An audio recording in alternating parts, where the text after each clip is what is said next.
ప్రముఖ నటి దర్శకురాలు రేణు దేశాయ్ గురించి కొత్తగా పరిచయాలు అవసరం లేదు. ముఖ్యంగా పవన్ కళ్యాణ్ మాజీ భార్య అనే ట్యాగ్ లైన్ ఆమెకు ఎప్పటికీ చెరిగిపోని ఇమేజ్ తీసుకొచ్చింది. ఇప్పటికీ పవన్ అభిమానులు ఆమెను ప్రేమగా వదిన అనే సంబోధిస్తుంటారు. ఆమెను పవన్ మాజీ భార్య అని పిలుచుకోవడం ఇష్టం లేదేమో కానీ రేణు దేశాయ్ని చూస్తే పవన్ ఫ్యాన్స్ మాత్రం వదిన అనే పిలుస్తారు. అంత ప్రేమ అభిమానం ఆమెపై అలాగే ఉండిపోయాయి. తాజాగా ఈమె ఓ అవగాహన వీడియో చేసింది. జంతు సంరక్షణ, వీధి కుక్కల సంక్షేమం పట్ల రేణు ఎంత శ్రద్ధ వహిస్తారో అందరికీ తెలిసిందే. తన సామాజిక బాధ్యతను నిరంతరం చాటుకునే ఈమె తాజాగా మరో ముఖ్యమైన అంశంపై ఫోకస్ చేసింది.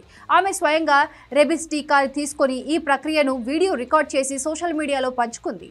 దీని వెనుకున్న ఉద్దేశం ఒకటే, రేబీస్ టీకా ప్రాముఖ్యతపై ప్రజల్లో అవగాహన కల్పించడం. సాధారణంగా టీకాలు తీసుకునే సమయంలో ఫోటోలు లేదా వీడియోలు రికార్డ్ చేయడాన్ని రేణు దేశాయ్ ఇష్టపడదు. అయితే ఈసారి మాత్రం అవగాహన కల్పించాలనే ఉద్దేశంతోనే ఇలా చేశారని ఆమె తెలిపింది.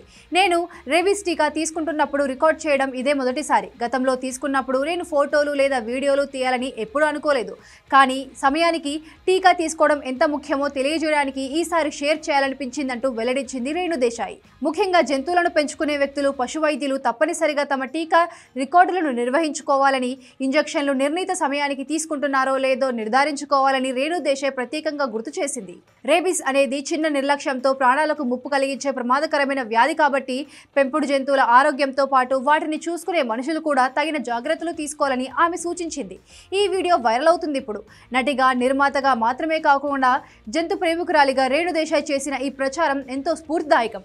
ఆమె చేసిన పనితో జంతు ప్రేమికులు, పశువుల వైద్యులు, సామాన్య ప్రజల్లో రేబీస్ వ్యాధి నివారణపై చైతన్యాన్ని పెంచేందుకు దోహదపడుతుంది.